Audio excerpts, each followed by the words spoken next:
Top stories tonight. President Buhari receives 10 years master plan football development. Governor Abeokuta swears in 8 new cabinet members.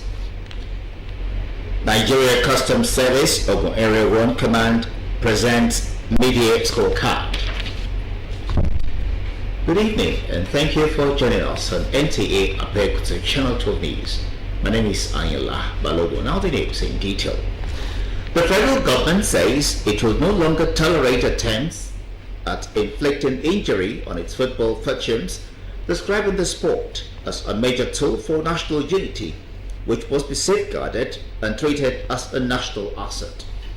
President Muhammadu Buhari stated this while receiving a 10 master plan and roadmap for the development of football in Nigeria. State House correspondent Damu Sambo has the report. Football Development Master Plan 2022 to 2032 is a deliberate attempt by the Buhari presidency at reversing the gradual decline in the development and administration of Nigerian football, which resulted in the national team struggling to make progress at international competitions. The document, now a guiding instrument for the administration of the game in the country, is a product of wide consultations amongst the best brains in the game, experienced technocrats, and other critical stakeholders. The master plan will encapsulate functional strategies that will outlast this current administration, will set firmly in place the Nigerian football on a path of sustainable growth and development, and this, Mr. President, will be a legacy, and we thank you for your vision. President Muhammadu Buhari expressed regret that in the past years, Nigeria's football development has stunted due to what he attributed to the neglect of the core orientation of his administration, weak governance structure around Nigeria's domestic league, and compromised standards. This government is interested in developing a football culture that will help the nation to lay a solid foundation for her domestic football. The master plan, he said, presents to the world the seriousness and commitment of Nigeria to football development, and therefore directed the Nigeria Football Federation to own and faithfully implement the various stages enumerated in the document within time limits and in line with the aspirations of Nigerians. The Nigeria Football Federation, now a custodian of the master plan, has a presidential mandate to particularly salvage domestic league and ensure that competent men and women are elected to run its affairs, even as the federal government promised to match its political will with the right laws and investments. From the State House, Adamu Sambo, NTA News. President Muhammadu Buhari has made a case for the long-standing relations between Nigeria and India to be deepened and expanded so that their people and economies can derive maximum benefits. This was while granting audience to an Indian delegation led by the Minister of State for External and Parliamentary Affairs. State House correspondent Damu Sambo has details. The Indian delegation is in Nigeria for the India-Nigeria Business Council meeting in Abuja. The Minister, Valamveli Muralidharam, who brought greetings from Prime Minister Narendra Modi to President Muhammadu Buhari, described Nigeria as a center of engagement for India in Africa. The two countries, he said, have robust relations in business, defense, education, and many other areas. The minister said India, as the largest democracy in the world, is willing to partner with Nigeria towards the successful conduct of the 2023 general elections. President Buhari, who went down memory lane on his one-year training in the Asian country as a military officer, recalled that the 1973 visit was a very good experience which became part of his success story in the military. To buttress the strong relationship between India and Nigeria, the president said the Nigerian Defense Academy was established by Indians and the two countries have firm relationship economically, politically, and in the area of security. From the State House, Adamu Sambo, NTA News. In Ogun State, 7 new cabinet members and a deputy chief of staff have taken oath of office in Ogun State. Governor Abeokuta, who supervised the ceremony, explained that they will fill vacancies created by the resignation of former holders to pursue higher political offices. Yemi Dalemo completes the story. The 7 new commissioners are Oludotun Taiwo, Gani Oladejoye Hamzat, Mosanayo Adijat Oladapo, Oladimeji Oresanya, and Olufemi Ilori Odutun. Others are Abayomi Huyen, Daniel Kolawole Odetogu, as well as former Commissioner for Tourism, Mr. Oluwatoyin Taiwo, who is taking a new office. Ogun State Governor Dapo Abiodun charged them to put the people first and work with him to achieve his administration's goal, adding that to whom much is given, much is expected. This appointment is therefore a call to service. You must understand the fact that you are henceforth accountable to the people. You must remain connected to them and be worthy ambassadors of administration's policy of inclusiveness, fairness, accountability, transparency, equity, justice, and obedience to the rule of law. The new commissioners, while thanking the governor for the confidence reposed in them, promised to discharge their duties effectively in their various ministries. I have no choice but to respond more to the yearning of the people right now, to visit more of our community, see their environmental challenges more, and also address them quickly. We want to assure our people, we want to assure the government that by the special grace of God, we continue to contribute positively so that the governor can achieve all the promises made during our electoral campaign to the good people of Ogun State. We will try our best. I'll try my best to add value to what we have on ground. The result of hard work is more work. We promise him that everything by God's grace will go accordingly and we'll do our job very well. We look forward to the various office holders performing well. Governor Abiodun also swear in the former Commissioner for Tourism, Mr. Oluwatoyin Taiwo, as his Deputy Chief of Staff. In Abeokuta, Yemi Dalemo, NTA News. Still on the Gateway State, the Oro People's Development Council has called on the Ogun State government to implement recommendations and give effect to various court judgments on the boundary disputes between Ori-Jebu and Agowe in Ogun State. This was at the press conference convened by the council. Correspondent Bumioni was there in our reports. The people of Ori-Jebu and Agowe had been good neighbors historically, which culminated in the sales of Oro land to Agowe people for various projects. The spirit of good neighborliness, which necessitated the selling of Oro land to Agowe people, made them take advantage of this claim that the land bought from Oro people has become part of their territorial jurisdiction. This necessitated a press conference by the Oro People's Development Council, tagged the surreptitious machination of Agowe people to convert Oro land sold to them as part of Agowe territorial jurisdiction. The summary of the report is that, number one, that he was a land on which Agowe built houses on eastern side of the river stream to what Oro town belongs to Oro community. Despite the various findings of the Federal Military Government Commission and Ogun State Government Commissions and Tribunal, the order of mandamus of 8 May 1991 and the Ogun State Government Gazette, the Ogun State Government has refused to take appropriate action on them. The Oro People's Development Council accused the state government of turning deafening ears to all its pleas to come to their aid so as to prevent loss of lives and properties on such a sensitive matter. The Oloru of Oro, Oba Abdulrazak Olufemi Adebanjo, noted that the essence of calling the press conference is to appeal to the Ogun State government to affirm the gazetted boundaries made in 1994 and to also implement the findings, recommendations and judgments of various commissions set up on the matter. The Oro people, according to the convener of the conference, are determined to bring the findings and judgments of the commissions, tribunal and courts to implementation. From Ori-Jebu, Bumi Oni, NTA News. The Nigeria Customs Area 1 Open Command has promised smugglers tough time while it will promote trade with genuine intent. The area controller, Bamidele Makinde, while addressing journalists also said over 311 million naira worth of smuggled items were impounded. Anthony Gandano has the details.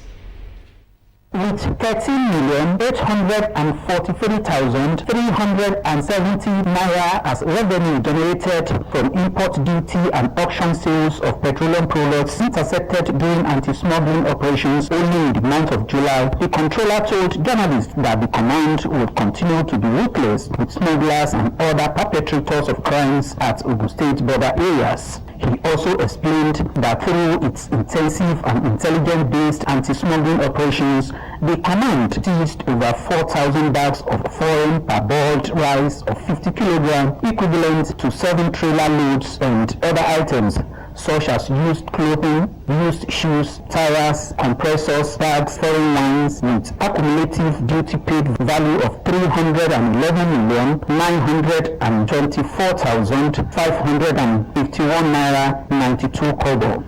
Aside from the proactive operations in checking illicit trade on the Niroko border, the command also engages in non-kinetic activities, whose objective is to make the area conducive for economic activities to thrive.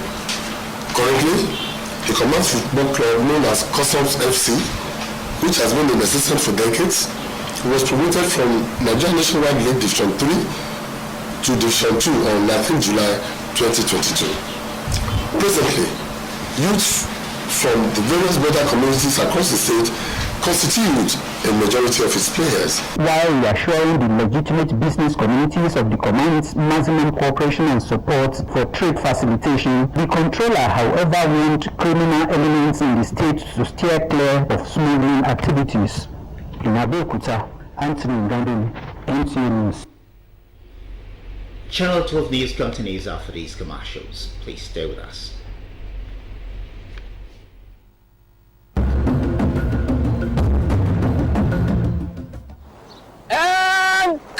Me wey don dey hungry. Èmi gan-an òyì ti fẹ́ máa kọ́ mi. Everybody knows say I be real person, even for my acting. Na original.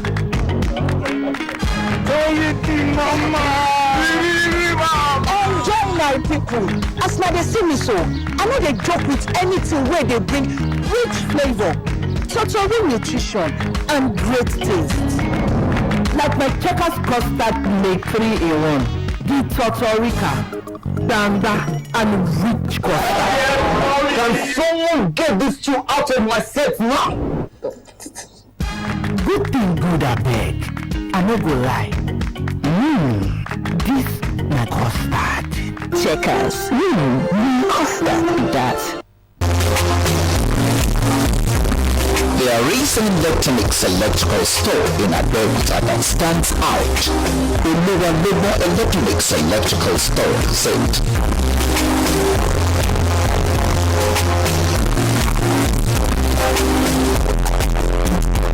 They offer the best in new designs in electronics and electrical materials.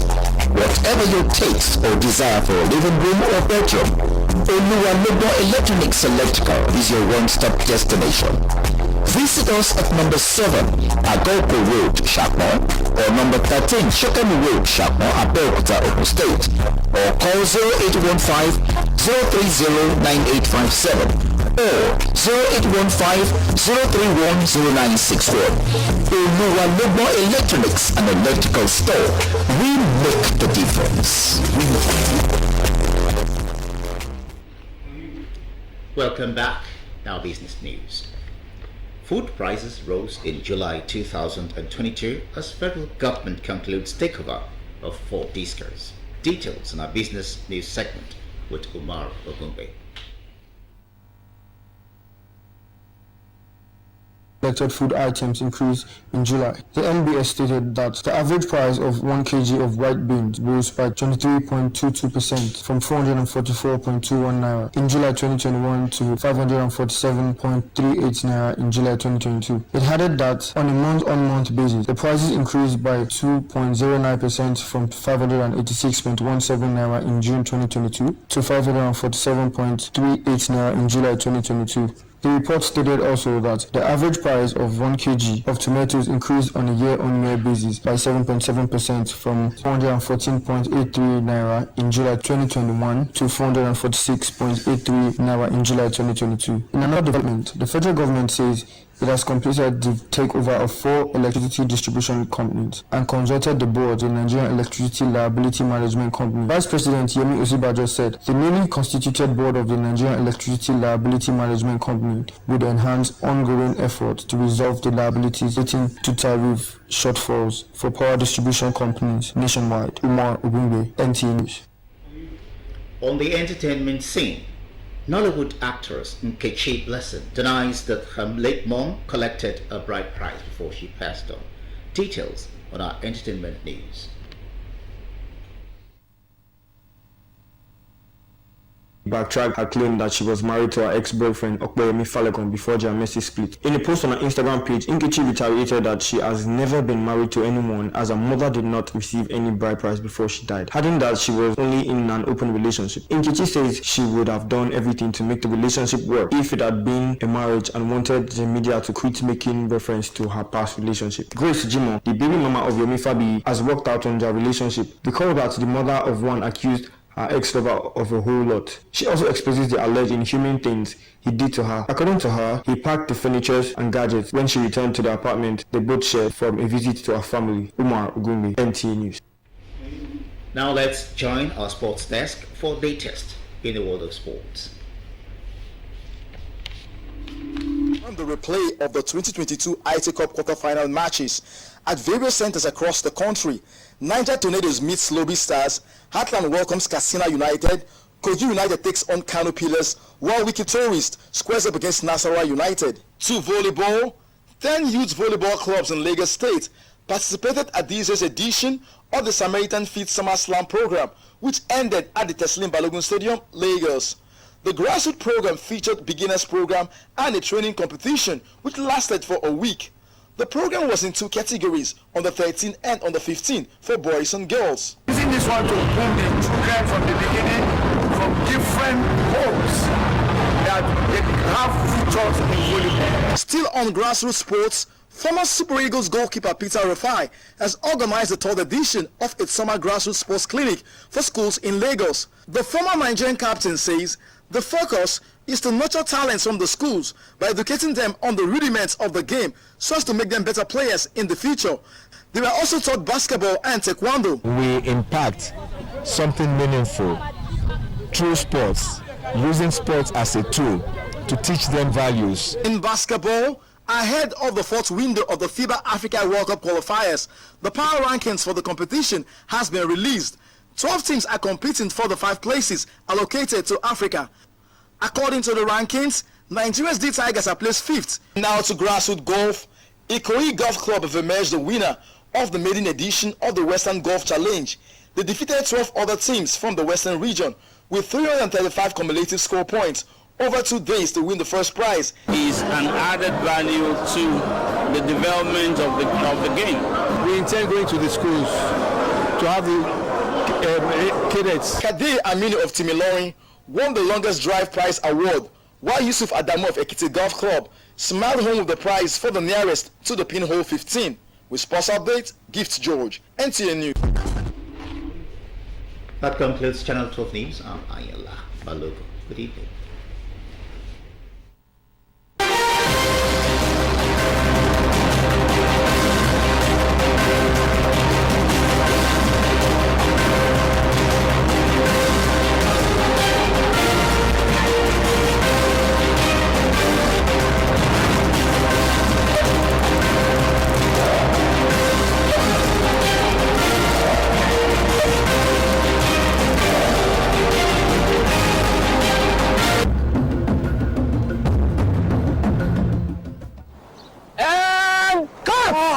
Don dey hungry. Èmi gan-an, oyin ti fẹ́ máa kọ́ mi.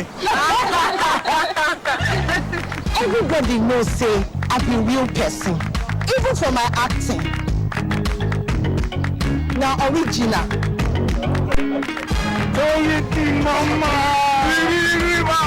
Enjoy my people. As na dey see me so, I no dey joke with anything wey dey bring rich flavour. total nutrition, and great taste.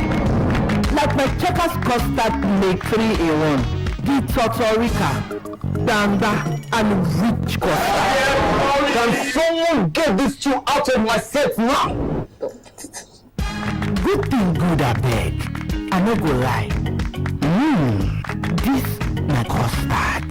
Checkers, custard be that.